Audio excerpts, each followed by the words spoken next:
Olá, estamos começando mais um momento, né, de estudo da Palavra de Deus. Né? Em todas essas quintas-feiras nós estamos caminhando juntos, estudando o Velho Testamento. E, na verdade, né, a nossa proposta aqui realmente não é fazer uma análise detalhada, mas ter essa visão panorâmica, nós lermos e tentarmos captar a mensagem do texto, alguns princípios, algumas coisas mais significativas. Né? Então a gente tem caminhado já aí pelo Velho Testamento, nós chegamos ao livro de 1 Samuel, né, e tivemos na semana passada já um primeiro momento no livro de 1 Samuel, e agora então a gente vai continuar. Né? Então eu queria pedir, né, que nós sejamos em oração, para que esses momentos que nós temos aqui possam ser significativos, que Deus fale no nosso coração, que o Espírito Santo ilumine os nossos olhos para nós compreendermos a verdade de Deus. Então, nós vamos orar, vamos pedir que Deus esteja nos abençoando no estudo da sua palavra. Vamos orar. Pai, obrigado, Senhor, por Tua palavra, que é a lâmpada para os nossos pés e a luz para os nossos caminhos. De fato, Senhor, no meio da mais densa escuridão, a Tua palavra nos guia, Senhor. Nós temos esta clareza, Senhor, essa nitidez a respeito de quem Tu és e qual é a Tua vontade. E nós, ó Pai, agora queremos pedir a Deus a Tua bênção para mais esse estudo, ó Deus, que o Teu Espírito Santo mesmo venha nos conduzir, que Tu prepares o nosso coração, daqueles que vão se achegar ainda, ó Pai, que de fato, ó Deus, o Teu Espírito Santo, que inspirou as Escrituras, também esteja trabalhando em nossos corações. Ó Deus, ouve a nossa oração, nós te pedimos, em nome de Jesus. Amém. Então, né, em nosso encontro na semana passada, a gente estava compartilhando um pouco, né, sobre essa importância da gente ler a palavra de Deus. Né, e nós não dependemos simplesmente de mensagens ou vídeos que nós vemos nas redes sociais. Nada pode substituir a nossa leitura da palavra de Deus. Né? E o que nós estamos fazendo aqui, eu creio, é uma espécie de incentivo, assim, no sentido de que você, a partir do momento que nós estamos lendo e buscando percepções a respeito da palavra de Deus, você seja encorajado, seja incentivado a ler mais a palavra, a buscar de Deus as suas verdades. Não é? E nós estamos aqui caminhando, né, nesses livros históricos e é sempre importante nós lembrarmos, né, que toda a escritura é inspirada por Deus. Então, quando Deus moveu essas pessoas para escrever a sua palavra, Ele moveu de tal forma que aquilo que nós deveríamos receber é aquilo que foi registrado, é aquilo que nós temos em nossas mãos. E nós vimos, né, que depois que o povo de Israel foi liberto da escravidão do Egito, durante o período de 40 anos estiveram no deserto. Né? Foi um período de muitas lutas, e o fato é que depois eles entraram na Terra Prometida, um primeiro momento de conquistas com Josué. A gente teve a oportunidade de ver, né, como havia um padrão, isso é, quando o povo de Deus buscava o Senhor, quando eles obedeciam ao Senhor, quando eles se arrependiam dos seus pecados, a gente via a bênção de Deus, a gente via a vitória do Senhor, mas ao mesmo tempo, quando eles negligenciavam a comunhão com Deus, então eles eram derrotados diante dos inimigos. No livro de Juízes nós vemos esse padrão, só que em Josué nós vemos muito mais a ênfase na vitória. Já no livro de Juízes nós vemos a ênfase na crise, e o livro de Juízes foi escrito para demonstrar a necessidade que Israel tinha de um rei. E durante o período de Juízes, então, o que nós temos são alguns líderes que foram separados por Deus para libertar o povo das suas angústias, especialmente da opressão dos inimigos ao redor. E nós vemos que, às vezes, o povo estava se distanciando de Deus, estava se deixando contaminar pela idolatria dos povos ali daquela região. É interessante que Deus desde o início havia dito, não se contaminem com a religião dos cananeus. E o fato é que nós vemos muitas vezes o povo se voltando para a idolatria. É uma coisa difícil da gente entender, não é? Como é que essas pessoas, não é, que são descendentes daquilo que viram os grandes sinais de Deus lá na libertação da escravidão do Egito, e mesmo assim se voltam contra Deus e aceitam a cultura e os valores e a religião dos povos cananeus. Não é? Então, isso é uma coisa É uma coisa muito forte que nós vemos nas Escrituras. E antes de nós dizermos assim, realmente esse povo é terrível, se nós pararmos para pensar, né, quantas vezes nós nos deixamos influenciar pela cultura ao nosso redor, ainda que nós não tenhamos altares e ídolos e estátuas, mas se a gente for analisar a própria vida, talvez nós vamos, perdão, nós vamos chegar à conclusão, perdão, que nós estamos valorizando ídolos, isso é, os ídolos da nossa cultura.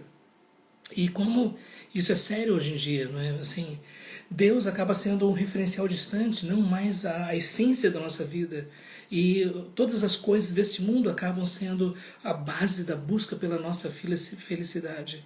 E então nós podemos dizer que esse período dos juízes existem aspectos muito significativos, né, com a nossa própria realidade. O fato é que nesses períodos de crise Deus levantava libertadores. Eles eram chamados de juízes, mas na verdade eram líderes militares, e que recebiam o poder do Espírito Santo para conduzir o povo à vitória contra os inimigos. Deus dava a eles uma capacidade, sabedoria e poder de forma sobrenatural, né? E nesses momentos então Israel era libertado e durante um tempo eles tinham paz. Mas infelizmente depois ele se voltava e a gente vê esse ciclo, é?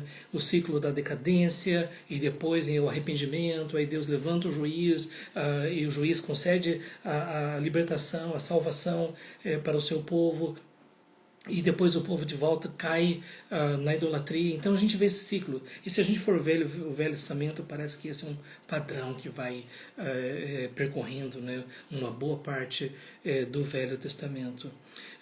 No livro de Samuel, né, nós tivemos a oportunidade de meditar ainda rapidamente, né, sobre o livro de Ruth, né, que é uma história muito bonita, né, assim, do cuidado de Deus, da providência de Deus e a maneira como Deus estava preparando a descendência do Messias, não é? Então, e nós vemos, né, essa realidade de Ruth como aquela ponte de transição, mostrando que vai vir um descendente da tribo de Judá, da tribo de Judá, da cidade de Belém, e esse sim vai reinar. Então nós temos isso. Olá, Jaildo, Deus abençoe, que bom você estar nos acompanhando, viu? Todos os nossos irmãos, né, que estão entrando, né, para nós estarmos estudando juntos a palavra de Deus. Então, quando nós entramos no livro de 1 Samuel, o que nós vimos é que Samuel ainda é uma espécie de juiz, porque até o capítulo 8 ainda nós não temos a iniciativa da constituição de um rei. Nós temos juízes dizendo que o rei é necessário, mas na primeira parte de Samuel, a gente pode dizer que 1 Samuel até o capítulo 7 é quase uma continuação do livro de Juízes, né? Porque nós vemos o povo se voltando para a idolatria, e nós vemos então Deus levantando Samuel, né, para liderar o seu povo, né? Inclusive, lá no finalzinho do capítulo 7 diz que Samuel julgou o seu povo, então ele realmente estava dentro dessa função de juiz, não é? E é por isso que esses capítulos iniciais de 1 Samuel são a preparação para nós entendermos por que Deus então moveu as situações e circunstâncias para que houvesse um rei em Israel. E a gente sabe, né, que o primeiro rei ainda não foi aquilo que deveria ser, não é? E eu creio que toda a experiência de Saul foi importante para compreender que Deus quer aquele que é segundo o seu coração, como a gente vai ver na frente. A gente vê que a história começa, né, com a oração de Ana pedindo a Deus um filho. Ela não podia ter, ela sofria por causa da outra esposa, né, de Eucana, não é? E ela clamava ao Senhor, foi lá para o sacerdote Eli, estava orando, Deus respondeu a oração e ela dedicou o seu filho ao Senhor. Samuel cresceu no contexto do tabernáculo. Infelizmente o contexto do tabernáculo já não era mais um contexto de piedade, pelo contrário, havia muita corrupção e maldade. Nós temos aí a história dos filhos de Eli, Ofni e Finéias, e eram pessoas extremamente ímpias, e por causa disso Deus havia anunciado através de Samuel que o julgamento de Deus viria sobre a casa de Eli. E aí é algo muito triste, nós vemos que Eli morreu e os filhos de Eli também morreram, e mostrando o zelo do Senhor. Uma coisa que nos chama a atenção aqui nesses capítulos iniciais, é a santidade de Deus. O fato de que Deus não vai tolerar a prática do pecado, da imoralidade, da idolatria. E a gente vê isso continuando pelo livro. Então, isso deve nos chamar atenção. Quando Samuel então recebe esse chamado, ele vai se dedicar ao Senhor e tem a oportunidade então de crescer, de se desenvolver e especialmente se tornar mais sensível à direção de Deus. Interessante, né, que o nome Samuel é Deus ouve ou Deus ouviu, e Samuel, não é? Então e esse nome ele vai ser muito significativo durante a vida de Samuel. Porque o que nós vimos é isso, Samuel está na presença de Deus e ele consulta o Senhor, ele ouve o Senhor e a partir daí então ele age de acordo com a direção de Deus. E aqui nós temos um princípio fundamental para nós, não é? Nós também devemos ouvir o Senhor, não é? E quando eu digo isso, não necessariamente através de revelações especiais ou coisas diferentes, nós temos as Escrituras, a inspiração do Espírito Santo. Eu creio que de alguma forma Deus pode nos fortalecer e falar o nosso coração, mas nós precisamos lembrar, né, de que Deus separou para si esses profetas para trazer a revelação da sua palavra para nós, não é? Então Samuel estava sensível. E como nós precisamos estar sensíveis, às vezes Deus pode até estar falando conosco, mas nós não estamos dando ouvidos. E por isso que é tão importante nós dizermos: fala, Senhor, que o teu servo te ouve. Eu estou pronto para receber a tua palavra. Agora, nós precisamos lembrar que receber a palavra significa uma atitude de fé, de obediência. E a gente vê no caso de Samuel, né, que isso se tornou muito radical depois, não é? De levar a sério a palavra de Deus. E no capítulo 4, então, nós temos esse conflito, né, dos israelitas com os filisteus. Os filisteus eram um dos povos cananeus, né, que habitavam especialmente nas margens do Mediterrâneo, e eles, durante muito tempo, né, foram esses que um dos que mais incomodaram Israel através dos anos, né? E o que nós temos aqui é que o povo de Israel foi derrotado, e o povo perguntou: o que está acontecendo, né? Por que o Senhor não nos deu a vitória, não é? O povo foi derrotado e 4.000 homens morreram, não é? E então eles perguntam: por que nos feriu o Senhor? Eles não estavam prontos para simplesmente dizer: nós fomos derrotados porque nós somos infiéis, porque nós estamos praticando idolatria, porque nós nos distanciamos do Senhor. E eles achavam então que se eles levassem a arca para o campo de batalha, então a arca iria garantir a vitória, porque a arca não era o símbolo da presença de Deus, tinha toda a estrutura do tabernáculo. O que eles fizeram? Eles pegaram a arca do Santo dos Santos e levaram para o meio do campo de batalha, e ele ficou terrivelmente angustiado, porque ele estava dizendo: o que vai acontecer? E o fato é que eles imaginavam que a arca lá no meio deles iria garantir a vitória deles, não é? E tanto é que quando a arca chegou no acampamento, o povo fez uma festa. E também os próprios filisteus ouviram a festa dos judeus e eles também ficaram com medo. Gente, veja bem, esse povo é o povo que foi libertado por Deus da escravidão do Egito com grandes sinais e prodígios. Os filisteus conheciam a história. Então eles disseram: e esse Deus vai fazer a mesma coisa conosco? Só que daí eles disseram assim: vamos lutar, nós vamos lutar até que a gente consiga a vitória. E o fato é que os israelitas foram derrotados. E aqui nós temos, eu creio, uma questão muito importante, né? A gente não pode contar com a forma se nós não temos a essência.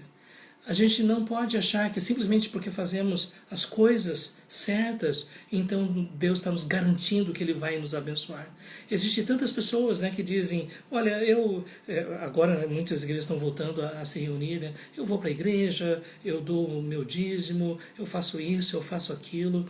Mas fica claro aqui que Deus só garantia bênçãos de Deus sobre o seu povo se houvesse arrependimento, se o coração fosse transformado. Porque o mero ritual não tem valor nenhum. E em 2000 anos de cristianismo nós vemos esse erro sendo cometido vez após vez. Quantas e quantas pessoas acham que se você fizer a cerimônia do jeito certo, isso já é agradável a Deus? Mas o próprio Deus lá na frente vai falar através dos profetas: esse povo me honra com os lábios, mas o seu coração está longe de mim. Então nós não podemos contar que somente por causa da forma nós estamos agradando a Deus. E você vai ver lá na frente, né, que Davi, ele foi escolhido lembrando desse princípio, né, de que Deus olha para o coração. Você vê, né? A princípio, Saul foi escolhido pela sua aparência. Ele era um homem alto e bonito e aparentemente, sabe, podia representar muito bem Israel. Não é? E finalmente a gente viu, né, que a gente vai ver, né, que realmente isso não aconteceu. Então, essa questão da arca é tão importante, porque a arca é um conceito que vai permanecer por todas as escrituras. Ao conceito do santo dos santos e de que nós não podemos ter acesso à presença de Deus a não ser através de sacerdotes e que esse acesso à presença de Deus é através de sacrifícios, porque sem derramamento de sangue não há remissão de pecados. E todo esse conceito ele vai sendo desenvolvido através do Velho Testamento até que nós chegamos no Novo Testamento, para descobrir que o verdadeiro sacrifício realmente que Deus iria aceitar era o sacrifício do seu Filho na cruz. Jesus seria o nosso sacerdote e a oferta. Então, por isso que nós precisamos lembrar, né, que hoje nós temos acesso à presença de Deus e não precisamos ter receio de termos acesso à presença de Deus se nós realmente cremos em Jesus e se nós realmente demonstramos esta fé através de uma vida de temor, de obediência, de amor ao Senhor. Então, por isso que esse incidente da arca chama a atenção. O fato é que o povo levou a arca. Você pode imaginar o que significa os filisteus. Eles derrotaram Israel e levaram a arca para o templo de Dagon. Dagon era um dos deuses lá daquela região. Né? Era basicamente um corpo de peixe, assim, mas como se fosse uma cauda de peixe e o tronco de homem, braços e cabeça e tudo mais. Esse era o deus Dagon. Né? Aí você pode imaginar, eles colocaram a arca na frente do deus Dagon. E veja só, era uma forma de dizer, né? O Deus deles não tem nada a ver. Não é? Nós aqui temos o grande Deus Dagon. Né? O fato é que quando essa arca não é, estava ali no meio dos filisteus, os filisteus começaram a ser feridos com úlceras. E tumores. Na verdade, a gente não sabe dizer exatamente que tipo de enfermidade era. Né? Oi, Flavinha, rapaz. Mas, de qualquer forma, o texto diz aqui, capítulo 5, verso 6, porém a mão do Senhor castigou duramente os dias de ódio. O que nós vemos aqui é que quando a arca chegou lá, colocaram a arca diante do deus Dagon e quando no dia seguinte eles foram lá, o deus Dagon estava com o rosto virado para o chão, caído. Não é? Aí depois eles colocaram de volta no lugar e no dia seguinte o deus Dagon estava com seus braços e a cabeça cortadas. Veja bem, não foi por mão humana, foi Deus que agiu de forma direta e sobrenatural sobre aquela situação para mostrar que Ele é Deus, Ele é o Deus vivo. Não é? E que Ele jamais iria aceitar ser colocado, né, representado na presença da arca no templo de um Deus pagão. E aqui nós vemos novamente o zelo do Senhor pelo seu nome, por sua presença. Não é? E isso nos faz pensar, não é, a respeito de como nós nos relacionamos com Deus. Porque, veja bem, aqui nós temos uma aplicação bem interessante. Nós somos o templo do Senhor, nós somos a habitação do Espírito, a glória de Deus habita em nós. E é por isso que agora esse nosso templo ele não pode servir aos propósitos dos deuses, porque nós somos chamados para adorar a Deus, porque Deus procura verdadeiros adoradores que adorem ao Pai em espírito e em verdade. Por isso que o apóstolo Paulo diz que nós não temos o direito de usar esse templo para outra coisa senão para a glória de Deus. Esse é um princípio fundamental. Então, e nós vemos esse princípio aqui nesse caso, né, da arca do Senhor lá no meio dos filisteus. E o que a gente observa, não é que esses filisteus eles ficaram aterrorizados. E veja bem, eles disseram, é Deus que está nos castigando. E eles não tinham certeza absoluta em relação a isso, mas você pode imaginar o que era esse terror de morte em toda a cidade. A mão de Deus estava castigando ali. Esses tumores, não é, haviam atingido, homens que não morriam eram atingidos com tumores. Então Deus estava exercendo seu juízo através da morte e outros através desta praga, desses tumores. Não é? E eles ficaram tão angustiados e disseram, o que nós vamos fazer? Não é? E o fato é que durante 7 meses a arca ficou entre os filisteus. Não é? E aí eles chamaram os sacerdotes e adivinhadores e disseram, o que faremos da arca do Senhor? Veja bem, para aqueles que adoram outros deuses, o que você vai fazer com a arca do Senhor? O fato é que Deus estava trazendo juízo para eles, né? E eles chegaram à conclusão: nós precisamos devolver. Isso pareceria uma derrota, e eles sabiam que isso ia dar incentivo para que Israel se fortalecesse contra eles, mas ainda assim eles chegaram a essa conclusão: nós precisamos parar com essa praga. Alguns estudiosos imaginam que essa praga podia ter sido até uma peste bubônica, porque eles resolveram devolver e junto com a arca fazer uma oferta para pacificar a culpa, uma oferta mostrando que eles estavam arrependidos. E essa oferta eram 5 tumores de ouro e 5 ratos de ouro. Então alguns até acham, né, porque quando houve a peste bubônica na Europa, na Idade Média, foi por causa da transmissão dos ratos. Né? Nós não temos certeza, mas o fato é que os ratos estavam assolando a terra dos filisteus. Não é? Então é possível que Deus trouxe essa praga via os ratos, é possível. Mas o fato é que eles entenderam, né, que a única forma deles fugirem desse juízo de Deus era devolvendo a arca. Não é?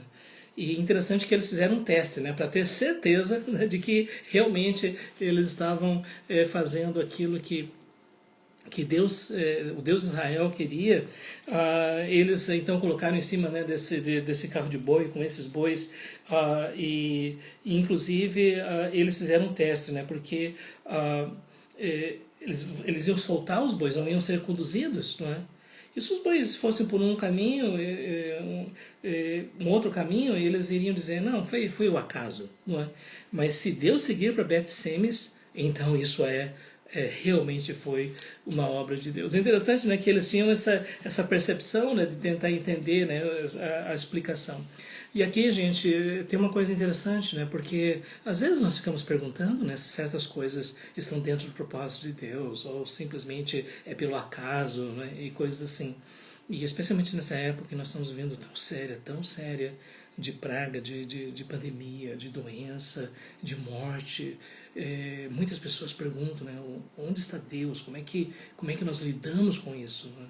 E o fato é que nas Escrituras Deus é soberano sobre todas as coisas, inclusive esses momentos. E ao mesmo tempo, muitas coisas acontecem como consequência da maldade humana, do pecado. E ao mesmo tempo há coisas que nós não conseguimos explicar. Então, é por isso que a gente não pode defender uma tese, né, de que o coronavírus está sendo uma manifestação clara, definida do juízo de Deus contra o mundo por causa do seu pecado. Mas não é possível. Não é possível que isso seja realidade a partir de tudo que nós vemos nas Escrituras. Não é? Bom, uma coisa é certa é que Deus pode estar chamando muitas pessoas para rever os seus conceitos, os seus valores e para que possam se voltar a Ele arrependidos, né, buscá-lo de todo o coração. Né? O fato é que esses bois foram para Bet-Semes, né, e quando chegaram lá o povo celebrou, né, e foi algo excepcional, e os filisteus que acompanharam de longe, eles viram, né, que o povo já havia recebido, que o povo estava alegre. Agora veja bem, de repente acontece uma coisa estranha. Por quê? Porque o povo de Bet-Semes olhou para dentro da arca. Veja bem, desde o início Deus havia dado orientações de como a arca deveria ser carregada, quem deveria manuseá-la, como é que as coisas deveriam ser feitas. Só que o povo não levou isso a sério. E por causa disso, 70 pessoas morreram debaixo do juízo de Deus. Então, sabe, a gente quando para pensar, né, sobre a arca como símbolo da presença de Deus, lá na frente o profeta Isaías, né, quando ele viu a glória do Senhor, ele dizia: eu vou morrer, meus olhos viram o Senhor. O fato é que eles ficaram aterrorizados com a santidade de Deus. Eles não imaginavam que Deus era tão santo assim. E é por isso que quando eles viram essa manifestação do juízo de Deus, o coração deles se encheu de temor por causa desse morticínio. Não é? Então, 1 Samuel capítulo 6, verso 20 diz: então disseram os homens de Bet-Semes: quem poderia estar perante o Senhor, este Deus santo? E para quem subirá desde nós? Você percebe? Essa é a grande pergunta. Quem? Porque Deus é santo. E eu creio que esta é a mensagem principal que nós temos aqui nesse momento. Deus é santo. Deus não permite que o seu nome seja tomado em vão. Deus não permite que o seu nome seja desonrado pela idolatria. Deus deseja uma adoração real, verdadeira. E é isso que nós vemos aqui, né? O povo compreendeu. Deus é santo. É lógico que isso tudo está preparando as pessoas para compreender o papel dos sacerdotes e depois o papel do supremo sacerdote, sumo sacerdote, perdão, que é Jesus. E daí finalmente então eles disseram, mandem os sacerdotes aqui para buscar a arca, não é? Nós não podemos ficar aqui com isso, porque vai ser juízo para nós, não é? Então você percebe, não é, que a adoração ao Senhor precisa ser nos termos do Senhor. Eu acho que esse é o grande princípio que nós temos aqui. Porque às vezes algumas pessoas dizem, não, nós podemos adorar a Deus de outras formas, a gente pode fazer outras coisas e tudo mais. Não, nós precisamos ver o que Deus orientou na sua palavra, o que Deus estabeleceu, os princípios de adoração. Eu sei que tem alguns grupos que podem até radicalizar isso daí, até exigir coisas que Deus não exigiu. Através da história da igreja, nós vemos pessoas que criaram estruturas hierárquicas e sacerdotais e cheias de cerimônias e coisas assim. Mas o princípio está aqui, Deus é santo. E ele deve ser adorado de acordo com a sua santidade. E nós precisamos temer o Senhor. Algumas pessoas até dizem, bom, esse é o Deus do Velho Testamento, né? Mas graças a Deus agora o meu Deus do Novo Testamento é diferente, né? E eu devo dizer, de forma nenhuma, Deus é o mesmo. Ontem e hoje, eternamente é o mesmo. E o fato é que algumas pessoas, o Deus do Velho Testamento é um Deus cheio de ira, no Novo Testamento é um Deus de amor e misericórdia. Eu quero perguntar para você, quando você lê Apocalipse, o que você vê? Porque eu vejo em Apocalipse a manifestação final da ira e do julgamento de Deus. Mas mesmo na igreja do Novo Testamento, 1 Coríntios, nós vemos,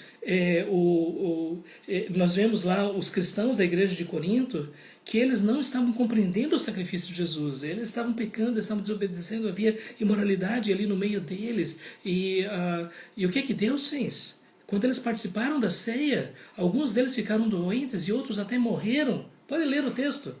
Então o princípio é o mesmo. Veja bem, participar da ceia do Senhor com um mero ritual, sem compreender o sentido daquilo que nós estamos fazendo, é uma afronta à santidade de Deus, à grandeza de Deus. Você pode imaginar o que significa, não é assim dizer, vamos participar da ceia, né? O que as pessoas vão dizer se eu não participar da ceia? Não é? Mas o fato é que Deus conhece o nosso coração. E se nós participamos simplesmente para as pessoas verem, e não com um ato sincero de adoração a Deus, Deus sabe disso. É por isso que é tão importante nós sondarmos nosso coração. O apóstolo Paulo diz, examinai-vos a vós mesmos. Ele diz, examine-se assim como do pão e bebo no cálice.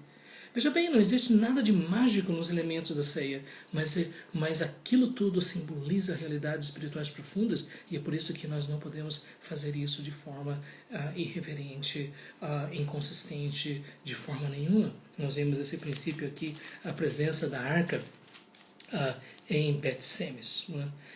É interessante, né? Então, que essa arca, né, foi levada pelos homens de Kiriat Jearim, né, e levaram a arca do Senhor à casa de Abinadab, né, e consagraram Eleazar, seu filho, para que guardasse a arca do Senhor. Né? Interessante isso, né? Ela não voltou ao seu lugar original e ela ficou guardada ali. Né? E o fato é que essa arca ficou ali por 20 anos. Isso é algo que nos chama a atenção.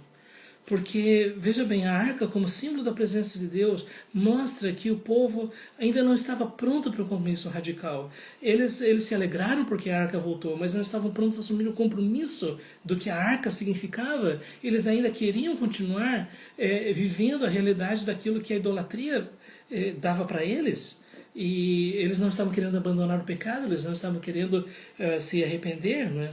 Mas o fato é que depois eles começaram a lamentar diante do Senhor, estavam reconhecendo realmente a necessidade,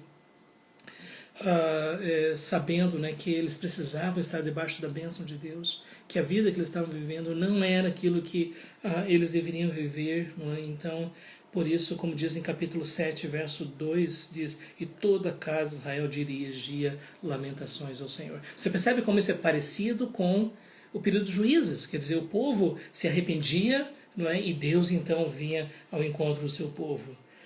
E sucedeu que desde aquele dia a arca ficou em Kiriat Jearim, né? E falou Samuel a toda a casa de Israel, dizendo: Se é de todo o vosso coração que voltais ao Senhor, tirai dentre vós os deuses estranhos e os astarotes, e preparai o coração ao Senhor, e servi a Ele só, e Ele vos livrará da mão dos filisteus. Gente, capítulo 7, versículo 3, 1 Samuel. Esse texto aqui é fundamental. Porque veja bem, se as pessoas realmente querem ver a bênção de Deus, é necessário isso aqui, se é de todo o coração que voltais ao Senhor. Porque Deus mesmo havia dito: amarás o Senhor teu Deus de todo o teu coração, de toda a tua alma, com todas as tuas forças, com todo o teu entendimento. O pregador Charles Spurgeon, no século XIX, disse: coração pela metade não é coração. Isto é, se nós dividimos a nossa lealdade com outras coisas, nós não estamos adorando a Deus. Se nós estamos fazendo as outras coisas dessa vida, o sentido da nossa vida, da nossa felicidade, nós estamos adorando a Deus.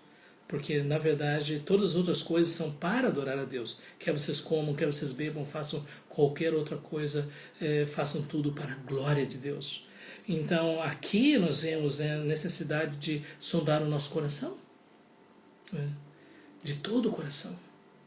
Porque voltar ao Senhor de todo o coração vai se expressar de forma prática. Por exemplo, diz: tirai de vós os deuses estranhos e os astarotes. Não é interessante, gente? Apesar da presença da arca, o que nós vemos aqui é que o povo estava adorando.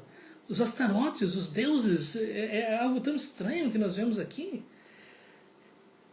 Então tirem, né? E aqui está na história da igreja, né? Quantas vezes o povo se arrependeu também e pediu perdão ao Senhor, e Deus restaurou a sua misericórdia, a sua graça, né?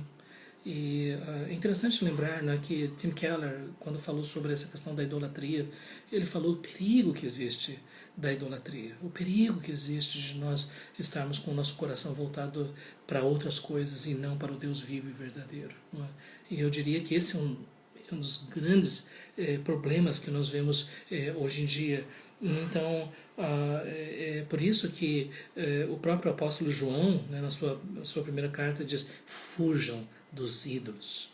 Não permitam que eles definam aquilo que você deve fazer, aquilo que vai fazer você feliz. Não é? E ele diz: e preparai o coração ao Senhor. E preparar o coração significa fazer essa sondagem e pedir perdão e nos arrependermos, sabe, usando até essa linguagem, a linguagem do Velho Testamento, restaurar o altar, sabe, fazer um exame da nossa vida e ver em que nós erramos, em que coisas nós entristecemos o coração de Deus, de que nós precisamos nos arrepender. Lá na frente, em 2 Crônicas 7,14, nós temos essa passagem tão conhecida, né? Se o meu povo, que se chama pelo meu nome, se humilhar, orar, buscar a minha face, se converter dos seus maus caminhos, então eu ouvirei dos céus, perdoarei os seus pecados e sararei a sua terra. Então, esta é uma das grandes questões que nós vemos aqui. E ele diz: e servir a Ele só. Uma coisa só: servir ao Senhor. Nós não podemos deixar que o nosso coração seja dividido, que nós possamos servir ao Senhor somente a Ele. Talvez você possa dizer: mas eu tenho minha família, eu tenho meu trabalho, eu tenho tantas outras coisas na minha vida, como servir só a Ele? É fazer de todas essas coisas um meio para servir ao Senhor. Nós servimos ao Senhor através do trabalho, nós servimos ao Senhor na nossa família, nós servimos ao Senhor no nosso lazer, ou devemos. Então, servir a Ele só, e Ele vos livrará da mão dos filisteus.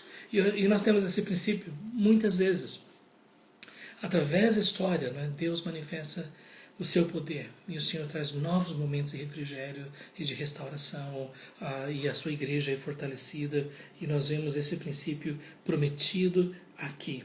Né? E o que acontece depois? Aí Samuel, né, como um juiz, né, convoca o povo, congrega todo mundo, né, e ele diz: eu vou orar por vocês. Né? E uma coisa que me chama a atenção é isso, né, como Samuel acreditava na necessidade da oração. Eu não vou dizer o poder da oração, né, como se fosse uma força, uma energia, não é? Mas a oração como um meio que Deus estabeleceu para cumprir os seus propósitos e que nós devemos interceder, nós vemos exatamente isso. Lá na frente, Samuel, praticamente na sua despedida, ele vai dizer: longe de mim que eu peque contra o Senhor, deixando de orar por vós. Então eu creio que é muito importante nós valorizarmos isso. Vamos orar uns pelos outros. E, sabe, eu tenho receio de que nós estamos vendo hoje uma época de ceticismo, de incredulidade, de secularização. Muitas pessoas já não têm mais expectativa de resposta às orações. E, em parte, isso tem a ver com a questão da teologia da prosperidade, porque a teologia da prosperidade ensinou: decreta e determina, exija, eu quero minha bênção e coisas assim. Isso não é oração. Oração é um relacionamento pessoal com o Senhor. É uma experiência da comunhão com perdão, o nosso Pai Celestial. Então, por isso que nós vemos aqui no exemplo de Samuel, alguém que está intercedendo pelo povo. Então, e aqui, gente, eu gostaria de dizer algo, né? Especialmente em nossa época, nas redes sociais, a gente vê tanta gente dizendo tanta coisa,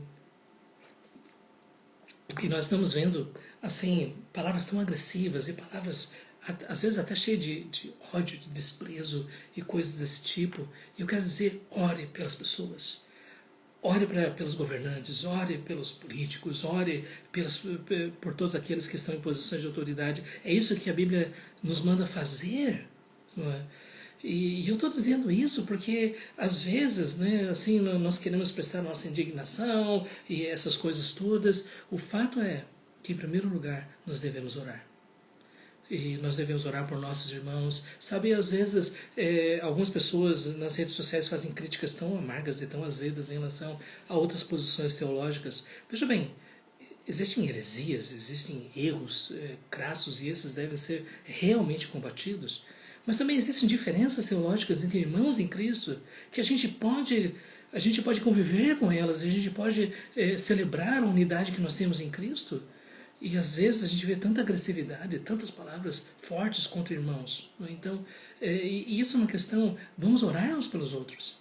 E vamos suplicar para que Deus esteja nos fortalecendo cada vez mais para que possamos cumprir a missão que o Senhor deixou para nós. O fato é que Israel aqui recebe a oração de Samuel e eles tiraram água e derramaram perante o Senhor, não é? E jejuaram aquele dia. Veja bem o que eles fizeram. Porque eles disseram: nós não vamos comer, nós não vamos beber, nós vamos expressar.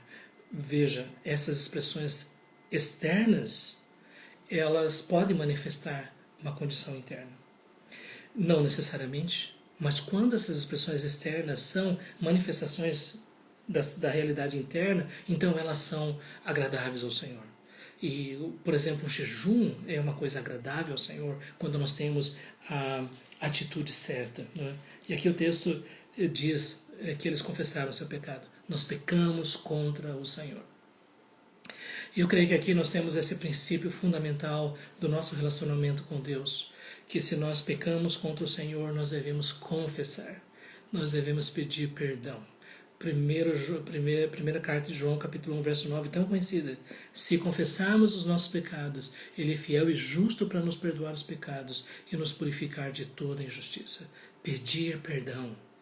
Sabe, nós devemos sondar nosso coração, como disse o salmista: sonda-me, ó Deus, e vê se há em mim algum caminho mau, e guia-me pelo caminho eterno. Vamos pedir perdão ao Senhor por aquilo que Ele traz à tona. O salmista diz: pequei contra Ti, e fiz o que é mal perante os Teus olhos. Interessante que a palavra confessar significa concordar com o que Deus está dizendo, né? A palavra no grego significa exatamente isso. Homologel significa dizer com Deus a mesma coisa. Confessar significa: Deus, isso que Tu chamas de pecado, eu também estou chamando de pecado, e eu estou dizendo que eu realmente fiz isso. E eu me arrependo, e eu peço perdão ao Senhor. Esse é o caminho da restauração. Não deixe que as coisas vão se acumulando. Às vezes a gente vai deixando as coisas acontecer e a gente não pede perdão, e com o tempo a gente vai se distanciando, o nosso coração vai esfriando, sabe? o que começa a acontecer? Você já não sente mais o desejo de ler a palavra, você não sente mais o desejo de expressar a sua oração ao Senhor, você não sente mais o desejo de estar junto com os irmãos, você já não para de pensar mais nas coisas espirituais. Esse é o caminho do afastamento, da decadência. É por isso que é tão importante nós confessarmos os nossos pecados ao Senhor. E então Samuel julgou, né, os filhos de Israel. E daí, quando os filisteus ouviram tudo isso, eles disseram: nós vamos lá contra eles. Bom, os filisteus já haviam derrotado muitas vezes os filhos de Israel, vai ser a mesma coisa, não é? E aí os filhos de Israel agora disseram: veja só a dependência do Senhor, não cesses de clamar ao Senhor nosso Deus por nós. Falando, pedindo para Samuel: Samuel, ore por nós, interceda por nós, porque nós vamos para o campo de batalha. Veja só a consciência da dependência de Deus, a consciência de que a vitória não viria a partir da sua capacidade, do seu esforço. Não é? Então, boa noite, paz. Então, nós precisamos lembrar disso. Não é? É essa história que vai percorrer também o Velho Testamento, que a vitória vem do Senhor. E eles contavam com isso, e daí o sacrifício foi feito, não é? E Samuel orou ao Senhor e o Senhor respondeu, não é? E veja bem, qual foi a resposta de Deus, né? No primeiro momento, Israel foi lá, levou a arca, achando que Deus iria dar vitória somente por causa da arca, e eles estavam errados, porque eles precisavam de arrependimento, eles precisavam de oferecer sacrifícios, expressando a sua realidade na fé, no Deus da aliança, a sua lealdade absoluta ao Senhor. Agora que eles renovaram essa sua aliança e que eles buscaram o Senhor, veja bem, capítulo 7, verso 10. Enquanto Samuel oferecia o holocausto, os filisteus chegaram à peleja contra Israel. Mas trovejou o Senhor naquele dia com um grande estampido sobre os filisteus e os aterrou de tal modo que foram derrotados diante dos filhos de Israel. Veja bem, é exatamente isso que nós vemos nas Escrituras. O Senhor pelejará por vós, como diz, e vós os calareis. E sabe, às vezes nós tentamos resolver tantas coisas com as nossas próprias forças e nós dizemos: agora vai dar certo, agora eu vou fazer isso, eu vou fazer aquilo. Nós precisamos lembrar que nós dependemos do Senhor. E que a restauração da nossa comunhão com Deus, a renovação do nosso pacto com o Senhor, é isso que muitas vezes vai trazer a bênção, que vai trazer a restauração para nós. Não é? E o fato é que Deus agiu, né? Na natureza, Deus fez um milagre. Não é? Nós não sabemos exatamente como é que foi isso daí, né? Se foi na forma de uma tempestade ou outro tipo de barulho no céu. O fato é que o povo foi aterrado e eles foram derrotados. Né? E depois disso, então, Israel perseguiu os filisteus e foram derrotados. Né? E ali, então, Samuel tomou uma pedra e pôs esta pedra entre Mispa e Sem. Ele chamou Ebenezer e disse: até aqui nos ajudou o Senhor. Eu creio que essa é uma das passagens mais conhecidas, né, no livro de 1 Samuel. Né, até aqui nos ajudou o Senhor. Né? A palavra Ebenezer significa pedra de auxílio ou pedra de ajuda. Não é? Então, o que Samuel fez foi, ele pegou essa pedra, não é? E para marcar aquele momento como um momento em que o povo se arrependeu, se voltou, eles oraram, eles dependeram do Senhor e o Senhor deu para eles a vitória. Não é? Então, e mostrando que Deus foi o socorro deles, inclusive intervindo com sinais na própria natureza para derrotar os inimigos. Ben-Ezer, não é? Pedra de ajuda. E aqui eu creio que nós temos algo interessante para nós, que muitas vezes é importante ter esses marcos. A gente vê na história de Israel, quando o povo atravessou o Rio Jordão a pés enxutos, depois eles fizeram esse monte de pedras, não é, para que as futuras gerações pudessem saber aquilo que Deus havia feito pelo seu povo. E agora Samuel também está fazendo isso, né, uma pedra ali para marcar aquele momento tão importante, para que depois o povo pudesse lembrar.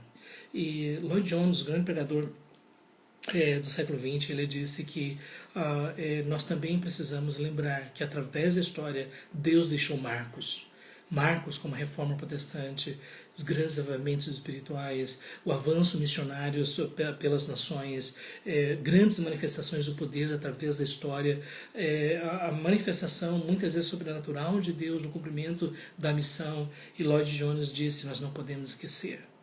do que Deus já fez. Esse é o nosso Deus. E por isso nós precisamos renovar a nossa aliança, renovar o nosso compromisso, porque o Deus de Abraão, Isaac e Jacó é o nosso Deus. O Deus de Davi é o nosso Deus. O Deus, Pai de nosso Senhor Jesus é o nosso Deus. O Deus dos apóstolos. E o Deus dos pais da igreja, daqueles que eram fiéis ao Senhor.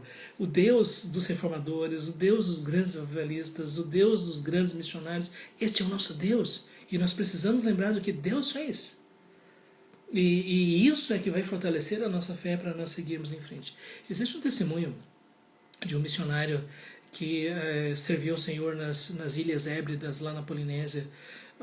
E esse missionário, ele sabia, né, que muitos missionários estavam sendo mortos pelos nativos e devorados, eram canibais. Né?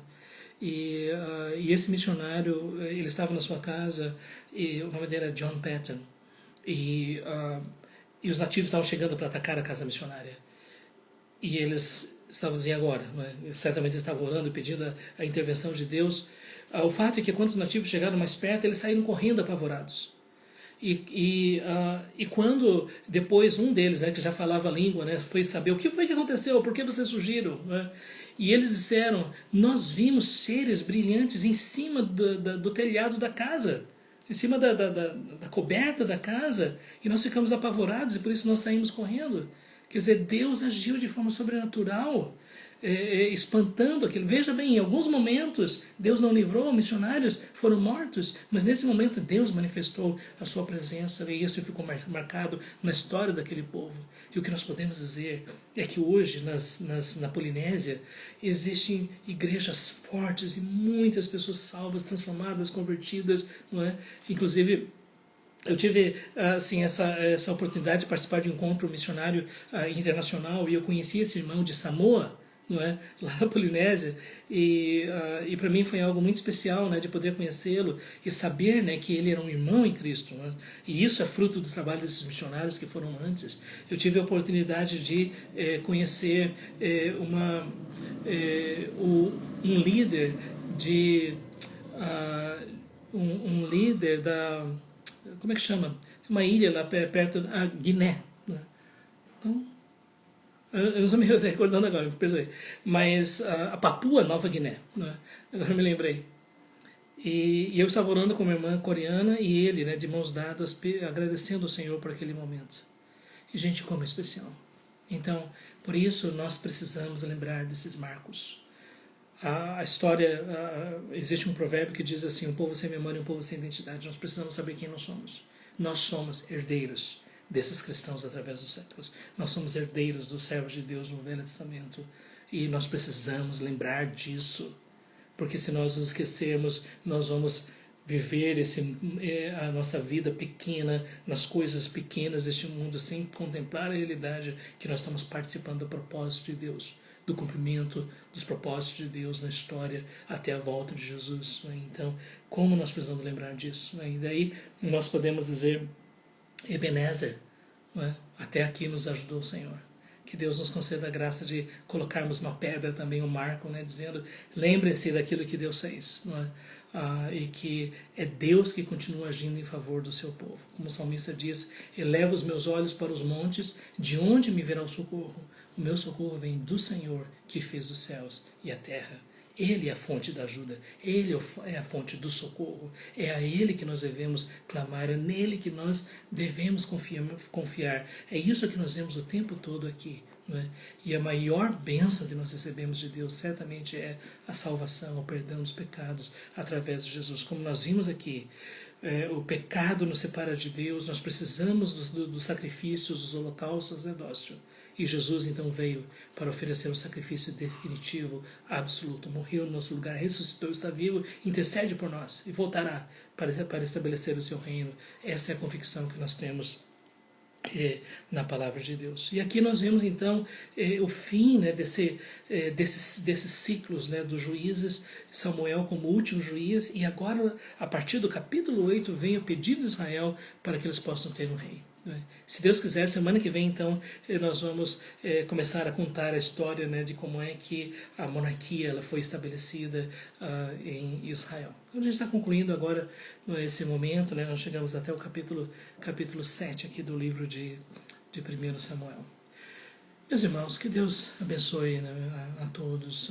Eu gostaria de pedir, divulguem, compartilhem com outras pessoas, né, que às quintas-feiras nós temos tido esse momento aqui de estudo da Palavra de Deus, né, que é muito importante, né, que a gente possa ter essas oportunidades de crescer espiritualmente, nos fortalecermos na Palavra de Deus. Né. Então, meus irmãos, Deus abençoe a todos. Né, se Deus quiser, no próximo momento estaremos juntos. E só lembrando, né, que aqui em Campina Grande a gente já retomou devagar os nossos cultos, e se você aqui de Campina Grande deseja adorar conosco, mande uma mensagem para nós, porque a gente está vendo, né, como controlar, né, ali o espaço, mas nós já estamos retomando. Nesse domingo nós vamos continuar já, né, com os nossos cultos de domingo de noite. E se você estiver online, lembre-se, né, que nós estamos transmitindo online a mensagem domingo, 6h30 da noite. Ok, gente. Deus abençoe a todos. Né? Se Deus quiser, nos vemos num próximo momento. Deus abençoe. Até mais. Nós vamos, assim, concluir, né, com a palavra de oração. Pai, obrigado, Senhor, por esse momento. Obrigado por cada vida, Senhor, que esteve acompanhando, e aqueles que talvez também vão ver ainda esse estudo, essa meditação, ó Pai. Nós queremos te pedir, ó Deus, que Tu nos conduzas dentro da Tua vontade. Que o Teu nome seja glorificado, Senhor, que nós possamos aprender com essas verdades, Senhor, essas histórias e tudo aquilo que o Senhor fez, tem feito. Nós te pedimos, Senhor, que Tu abençoes cada família, cada lar, fazendo provisão de cada necessidade, agindo com grande poder, manifestando, Senhor, a Tua intervenção, a Tua providência, que o Senhor também vá ao socorro, Senhor, de cada um dos Teus filhos. Nós te pedimos, Senhor, essas bênçãos, e nós te agradecemos em nome de Jesus. Amém. Amém. Deus abençoe. Até a próxima vez, se Deus quiser. Não é? Então, estamos concluindo aqui. Até mais.